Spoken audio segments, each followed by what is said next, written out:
They just know that you're going to rock it better than they will. Yeah, exactly. It's like, I'm sorry, Cheryl, but I'm going to rock that floral blast better than you, so fork it over, you know? As well as your, like, you know, Marshall's gift card or whatever you have. I love Marshall's, but it's a problem because I spend too much there.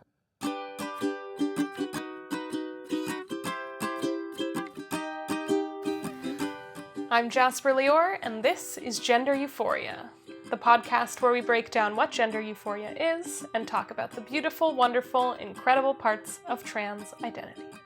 Today, I'm with Dey St Pierre. Dey is a Sims Mansion connoisseur, a sparkling beverage enthusiast, and an aspiring 50s housewife. Hello. Thank you for joining me, Dey. Yes, of course. Oh my gosh, this is so exciting. I love... I'm so excited to hear all your beautiful thoughts about your beautiful gender. What does gender euphoria mean to you? I really equate gender euphoria with my style, like fashion, in the sense of like, you know, today I'm going to wake up and be a 50s housewife, and then the next day I'm going to be Natasha Lyonne in Russian Doll, like today. I think that there's a lot of like beauty and like how like influential on the outside you can look, and how that like really like means to like me, and like, you know, it's just like if I feel like this and then I'm able to portray it better outside of me, then it feels a lot realer. Yeah, it feels like euphoric kind of. Yeah, I definitely would say it's euphoric. I feel like, because for a while I was always, you know, the terrible kid in class who wore the Martha's Vineyard Vines or whatever, and I would like have like terrible taste like that. And then, but then like as I grew out of that, I was like, oh, I can like wear this blouse or something. And there's no like, there's such a construct around gender, and especially in small town Massachusetts, it's just kind of like, you are this box and that is the only thing you can be. But realizing that there's so much more to it, and you can be like this beautiful like floral wearing, you know, like floppy sleeves, bell sleeves. Oh my god, I love sleeves. I always wanted big sleeves, but I always have the sweatshirts, and I'd stretch out the sleeves like crazy to make them like sort of like bell sleeves, but then it just looked like you took a Nike sweatshirt and you stretched out the sleeves like crazy. But like in your mind, you were feeling your bell sleeve fantasy. I was bell sleeves. I was like beauty. I was like, I'm Beauty and the Beast, but sans the Beast, just beauty. Yeah. Would you say that you felt gender euphoria growing up? Yeah, no, I wouldn't. Growing up, I wouldn't say as much. I think that there was a real turning point in 2019 when I moved out of my parents' house, and I was just kind of like, I don't want to be that anymore. And it was kind of like, that was also the same time, around that time, that I changed my like pronouns from he, him to they, them. And I tested it out for my trial period with my pronouns was like 3 days, and I was like, that feels amazing. Like, I want this to be a standard. I don't want people to be like, oh, hey, how's he doing? I want them to go, hey, how are they doing? It just felt so much more fitting, and like it felt like appropriate for me, you know. And I felt like it was like, this is who I am. And then fast forward another year, and you have me like, I didn't feel like my dead name really like essenced who I was. And there was a lot of like, it was kind of like a haunted forest of like, ooh, that's bad. I just don't want that. And so like, kind of like, it was kind of like turning the page on it. And so growing up, I really don't think that there was any, I think that there's a lot more dysphoria than like there was like euphoria, you know? What does gender euphoria feel like? I think that gender euphoria for me, it feels kind of like, it feels really, it's like sweet and smooth, and it like, I don't know, I feel like I'm describing a drink, but like it goes like so like deep into like who you are and like what you're like doing. It just like, it's like adding on like 100 I'm thinking of like D&D for some reason. It adds on 100 attack points to whatever bad you're dealing with in that day. And so it's like kind of realizing like, you know, oh, this doesn't always have to be bad, you know. It's like there's also some good times there too to have. Totally. I love that analogy. Yeah. Adding like plus 100 gender. Yes. Just like keep you strong. It's like a potion, like poof, you get to be gender euphoric now. Oh, Yeah. I really love that. Yeah. I gotta sell those potions now. They're all in my closet. Oh my god, we should definitely make a potion called Gender Euphoria. Yes! Oh my god. Okay. Oh, that'd be amazing. Visit gendereuphoria.merch.com. Yes, 100%. What's a moment of gender euphoria that stands out in your life? Yeah, so I remember I was talking to someone on Boylston Street one time when I lived in Boston for going to school, and I was wearing this really nice floral shirt and like these really great like skinny jeans and my first pair of heeled boots. And I love like heeled boots now. Like I don't know if you're listening you can't see, but I'm wearing my big platform Doc Martens and I love the heels. Like they're just my favorite thing. And so like I was wearing all these like beautiful things, and then this person was just like, oh hey, what pronouns do you use? And it wasn't like I knew them really well. It was just like some person that was taking my order at the Tate on Boylston, and they were like, what pronouns do you use again? And I was like, oh, they, them. And I was just kind of like, that came so fluidly, and I was like, this is amazing. Yeah, they saw you. Yeah, I felt seen and heard, and I just like, especially in the hustle and bustle of Boston, it was just kind of like wow, that's crazy. I didn't know that was an option, Yeah. Yeah. Oh, kind of catches you off guard a little bit. Oh, it definitely does. I think that there is so much that like I didn't realize I was kind of like pushing it down, like keeping it underground, I didn't realize that there was that much that I was like just like what, squish that, but like I feel like there's a lot that like now that I'm aware of it I can be like, oh hey, that was really nice. Yes. Like makeup has been this huge like, whoa, I get to do that and I'm not gonna be looked at weirdly because I'm just not gonna see those looks.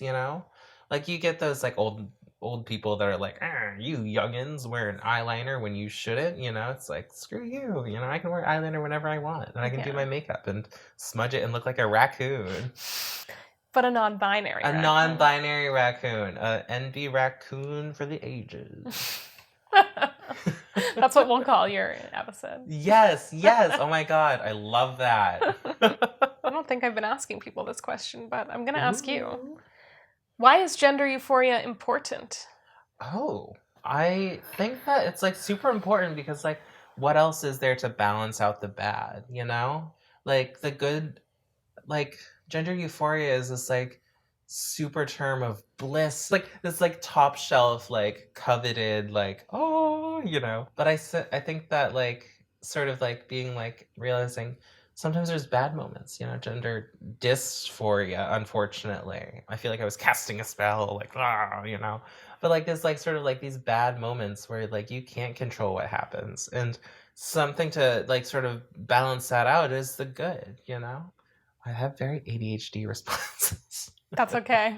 Yeah. I'm trying to think why I think it's important. Yeah, why do you think it's important? I feel like so many reasons. Definitely what you said for sure. Because for the first bit of my gender journey, and like I only felt dysphoria, and I didn't. Yeah. And then I felt euphoria, and I was like, okay, this is awesome. Oh yeah, it's like a bad credit card that you sign on to. You're like, I have to keep on repaying this. Like, where's the good? Like perks, It's yeah, like, that's a good analogy. Yeah, it is the perks. It's very capitalistic, I realize.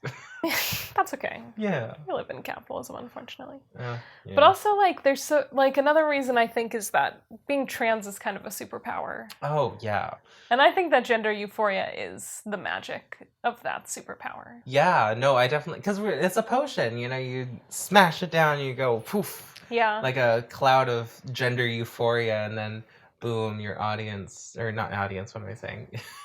You're a stage magician now. But no, it's so beautiful, like this, like sort of like seeing people for who they really want to be, and like reality mixing with your dreams, in the sense of being like, there's this like, I feel like in that sense of gender euphoria being magic, it's just kind of like, it's all around you, like the force or something, like every YA novel ever.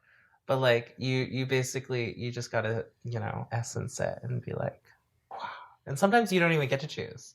Sometimes it's just like, boom, you're gonna be euphoric and it's gonna be great and you don't even know why, and it's just It's just there. It's there and here to stay. And then, but like also the bad is also there because like, you can't have good without bad. Yeah.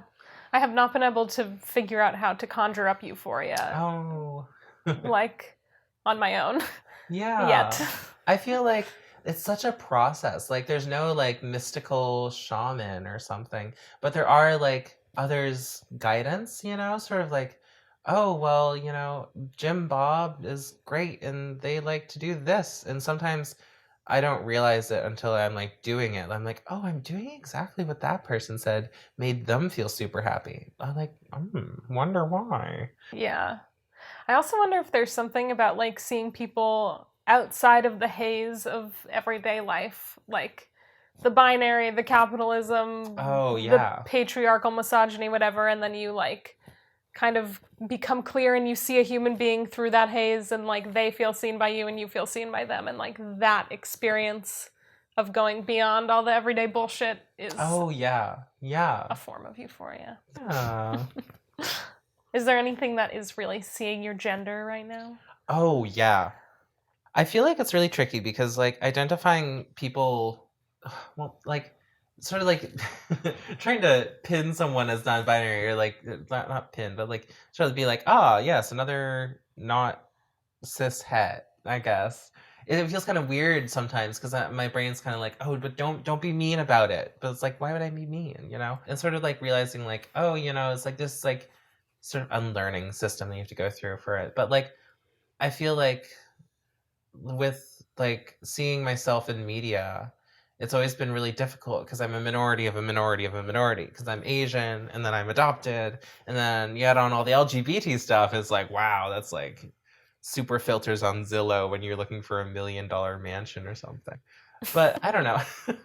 I think that I really saw myself in like a lot of the Russian Doll because like there's a show on Netflix right now called Russian Doll with Natasha Lyonne. I dressed up as her today. Are there any specific moments from the show that stand out to you? Yeah, no, every scene that Natasha Lyonne, her character Nadia's friend Maxine, every scene she is in, I love it. I love it. I love all those scenes. Oh my gosh. So like Russian Doll really like jump started my like whole like this is no longer Normalville, kind of being like there's so much more out there to like, life than just the binary.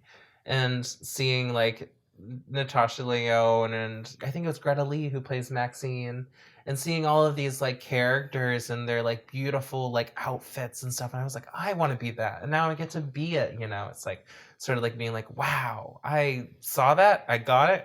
It's like that TikTok. I saw it, I want it, I got it, or whatever. Yeah. What have you been seeing in media that you like? Well, I named myself after Jasper from Steven Universe. Oh my god, I love that. She's a villain in the show. Oh, I want to just be like buff and strong like her. Yeah, I love that. So like my physical body goals are more Jasper oriented. Like I want to get top surgery and like have a flat chest and be really buff and like I'm not trying to be like skinny Twinkie Jasper. I'm trying to be like buff, soft butch Jasper. I love that for you. Oh my gosh. I really like. I think that there's such a beauty in seeing your like. Or seeing or just being. Like, I actually started taking videos of myself on TikTok yesterday. They're really cringy, but, like, I did this one, like, I had just woken up, and I know this is bad, but, like, I woke up, and then the first thing I did, I looked at my phone. I'm like, what's on TikTok? I got a bunch of notifications. What's going on?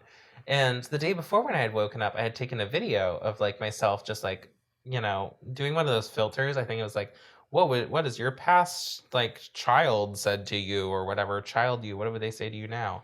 And it was like this really sad thing actually, and it was over a Mitski song too. It was like a clip of a Mitski song, and I was like, this is profoundly sad, but I've just woken up, so I'll make it like sort of like a okay face. And then I took that video, and it was just like the first thing I took when I woke up, and I looked amazing. And I was just kind of like, I look back on that video and I'm like, wow, that's me. I get to be that person. And it's like sometimes like disassociating so hard that I'm not seeing myself. It's like being like, wait, that me? You know, I get to be that? Oh my gosh, like sign me up. But some days it's also hard because like, you know, you're also like, oh no, not that one. That one? I have to be this one? Yeah, exactly. It's like a pick your player sort of thing. And I'm like, oh. What do you love about being non-binary? Well, first and foremost, I'd have to say being chaotic. And being like, I don't need your bins and boxes of this gender, that gender. Like, I'm blah, you know? I'm going to be myself. I'm going to wear my floral shirts. I'm going to wear my silk tops. I'm going to wear all of these beautiful things, and I'm not going to give one flying hoot about your gender boxes you have to give me. Unless they have perfume in them, in which case I will take them. Because the thing is, like, even though I was gay when I was cis, I still had like this very specific outfit like setup that I had to. Well, I didn't have to, but I felt like I should be holding myself to this because otherwise people get confused and they might think that I was not. And it was like I look back on myself, I'm like, what the hell were you thinking? You are non-binary, you know. Sort of like being like, wow, you know, like I get to wear like blousey tops and like, you know, florals and who cares what section of the clothing store I'm in? Like Marshall's. Those old ladies who are like looking at me weirdly because I'm in the blouse section, they can suck it because I am there to stay. They just know that you're going to rock it better than they will. Yeah, exactly. It's like, I'm sorry, Cheryl, but I'm going to rock that floral blouse better than you, so fork it over, you know? As well as your, like, you know, Marshall's gift card or whatever you have. I love Marshall's, but it's a problem because I spend too much there. Yeah. We all have our coping strategies. Oh, yeah. No, shop therapy has always been I don't know if you should do that one, you know. You're the third person out of 7 who have answered that they like being chaotic as the... Oh my gosh, yay. It's like, I feel like the magic is so much based in like, there's no system. It's just there. And sometimes chaos is better, you know? Totally. Chaos magic. Yeah. Okay. Where can people find you on the internet? Yeah, so as previously mentioned, you can see me on TikTok at Dey__2000, I want to say. I think there's 2 underscores there. There might just be 1 on the TikTok. But everything is pretty much the same. My Instagram is at Dey__2000. And yeah, I think that's all. Oh, I also have a GoFundMe right now. Saving the day for Dey. If you want to donate, I don't mean to like plug it. Yeah, but like I am dealing with a lot of like issues with finance and stuff, and so like I made this GoFundMe as kind of like maybe this can help with, you know, the little things around the month, you know, like at the end of the month where it's like, I'm scraping on pennies right now, and like, but yeah, I can send you over a link for that. Yeah. And you can put it in the description. Link to the GoFundMe in the description. Yeah. Yay! Thanks, Dey. Oh my gosh, this is so much fun. I love this. What was this about? I like so much hands. Oh my goodness. I think I've grown roots into the chair. It's that time of night. It is. Thanks for listening. Please rate, review, and follow for more conversations with folks from across the gender galaxy. Show notes and photos to go with each episode are on our Instagram at Gender Euphoria Pod. If you or someone you know needs to talk to somebody about gender, visit thetrevorproject.org. If you or somebody you know wants to talk to me about gender on this podcast, email info@queervideography.com.